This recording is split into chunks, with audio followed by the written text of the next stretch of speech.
10 tools of triumph for survivors are the key psychological skills needed to survive life-threatening illness and thrive beyond it. And the 10th tool of triumph for survivors is make essential changes in your life. Make essential changes in your life. You see, I believe that cancer is not a death sentence. I believe it's a life sentence. It's a call to life. It gives us an opportunity to look at our lives and seize the chance to make our lives better, happier, healthier, more fulfilling. You know, whether that be personally or interpersonally or professionally, recreationally, charitably, whatever.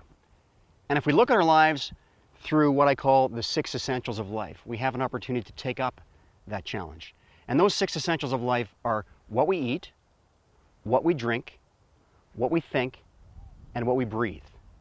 How we rest and sleep and play, and how we're active. So once again, how we eat, what we eat, what we drink, what we think, what we breathe, and how we rest and sleep, and how we're active. Essentially everything from diet through hydration, our thoughts, air quality, everything. How we live and love and learn and play and socialize and worship if we worship. And cancer offers us an outstanding opportunity to take stock and look at the potential deficits that might exist in our lives, and most importantly, have the courage to change them. To examine each of them in the context of the 6 essentials of life. In my case, before cancer, I remember my life very clearly. I essentially didn't have a life. I was on the road 200 to 300 days a year as a speaker and as an author. I hardly ever came home. In fact, I didn't have a home. I had a 2-bedroom apartment on the 29th floor of a high-rise downtown. And I would come and I'd turn my dry cleaning around, my laundry around, and then I would literally fly out the door again to the next location. My life was my business, and my business was my life.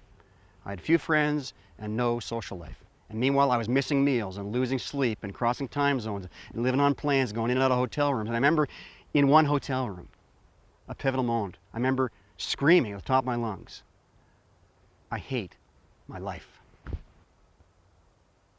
Careful what you ask for, because 3 months later I was diagnosed. And I came through treatment, thank goodness. I remember coming out of treatment and looking around going, wow, I might have got a second chance at life. If I was to live my life over again, what would I change? Bang, the very first thing came to my mind, move to the mountains. So I moved to the mountains. I got married, got a dog, bought a home, cut my number of speaking presentations in half, and hence my travel. Now, unfortunately, my marriage didn't last. It didn't survive, but I did. And I still have so much more to live for as well. After treatment, I basically changed my life altogether, and I focused on health and happiness. Because in every crisis there is opportunity. And I believe that cancer presents us with no greater opportunity than right now. We have to make those changes now because our lives depend on it. When it comes to cancer, change isn't optional. Change is absolutely essential. The 10th tool of triumph for survivors is make essential changes in your life. Make essential changes